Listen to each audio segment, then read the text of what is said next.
Have you ever noticed how your mind never truly stops?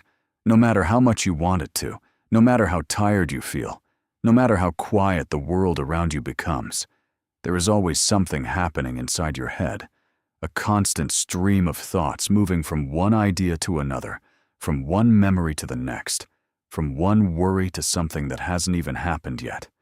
And even when you try to rest, even when you lie down in silence, even when you close your eyes and try to escape it, your mind keeps going as if it has a life of its own, as if it refuses to slow down, as if it is afraid of stillness.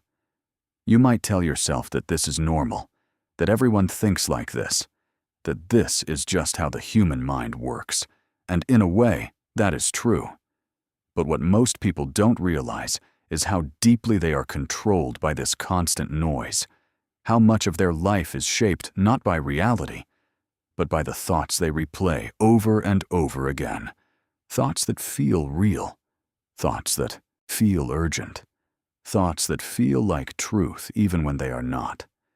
Your mind jumps between past and future, rarely staying in the present. It brings back things you said years ago, things you wish you had done differently, moments that should have been forgotten, but somehow keep returning. And when it is not replaying the past, it is creating the future, imagining scenarios that have not happened, building fears that may never come true, creating problems out of nothing. And in doing so, it keeps you trapped in a loop that feels impossible to escape. And the strange thing is that you don't even question it most of the time. You accept these thoughts as part of who you are. You identify with them. You believe them. You let them define your mood, your decisions, your perception of yourself and the world.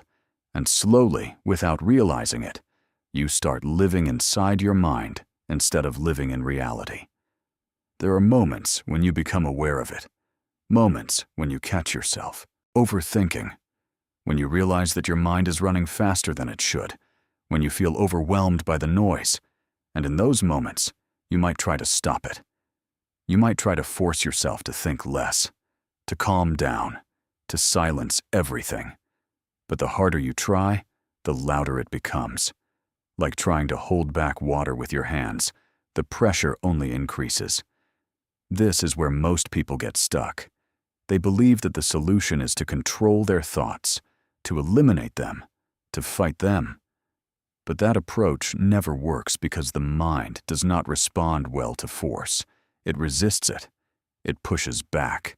It creates even more noise, more tension, more frustration, and the cycle continues. What if the problem is not the thoughts themselves, but the way you relate to them? What if the issue is not that your mind is active, but that you are constantly pulled into it, reacting to every idea, every memory, every fear, as if it demands your attention, as if it requires a response, as if you have no choice but to follow wherever it goes? Think about how many thoughts you have in a single day, thousands of them, maybe even more, and yet only a small fraction of them are actually useful. Only a few lead to meaningful action. The rest are repetitions, echoes, patterns that your mind has learned over time. And it keeps repeating them because it can, because it has been doing it for so long that it feels automatic. Your mind is not trying to harm you. It is trying to protect you. It is trying to anticipate problems, to keep you safe, to prepare you for what might happen. But in doing so, it often creates more suffering than it prevents, because it cannot distinguish between what is real and what is imagined. It reacts to both in the same way. And that is why you can feel stress, fear, or anxiety, even when nothing is actually happening. This is why your mind never stops, because it is always searching, always scanning, always trying to predict, always trying to stay one step ahead. And even when there is nothing to solve, it creates something, because it is not designed to be still. It is designed to think. But there is something important that most people overlook, something that changes everything once you realize it, And that is the simple fact that you are not your thoughts. You are the one observing them.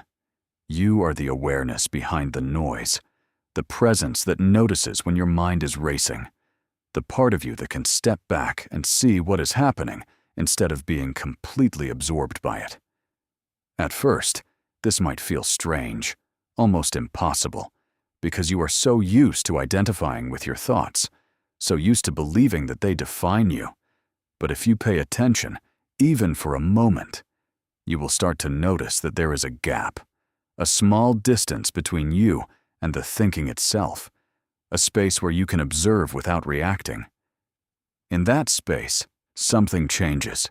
The thoughts are still there, but they no longer have the same power.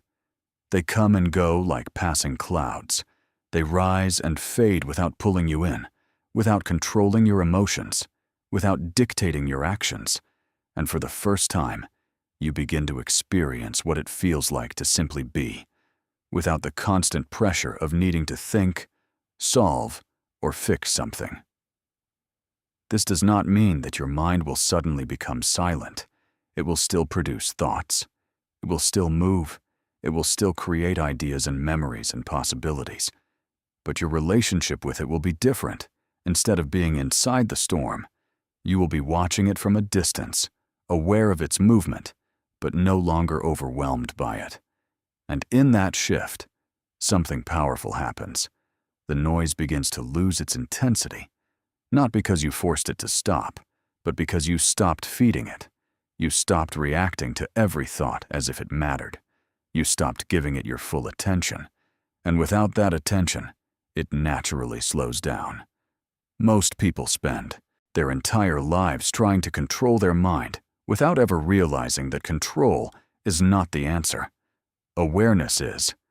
And once you understand this, once you truly see it for yourself, everything begins to change in a way that feels subtle at first, but grows stronger over time.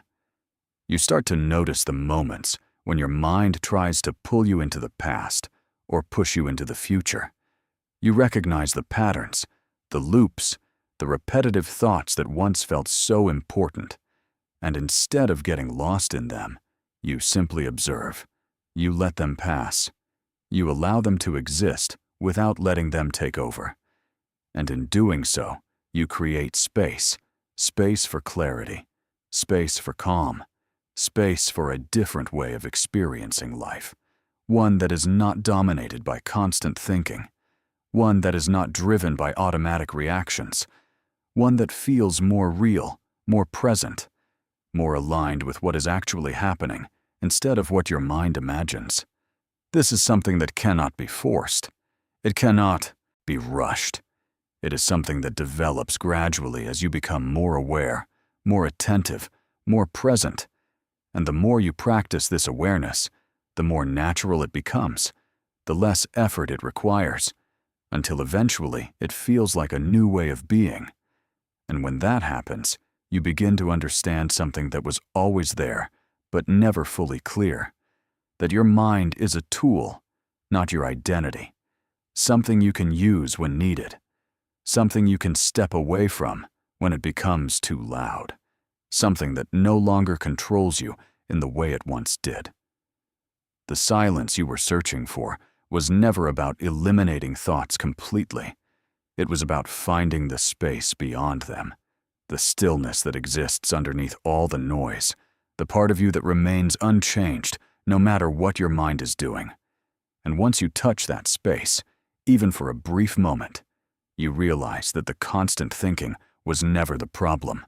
The problem was believing that you had to follow it, that you had to engage with every thought, that you had no choice but to be carried by it.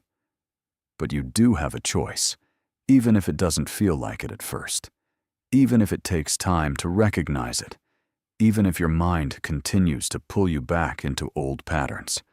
That choice is always there, waiting to be noticed.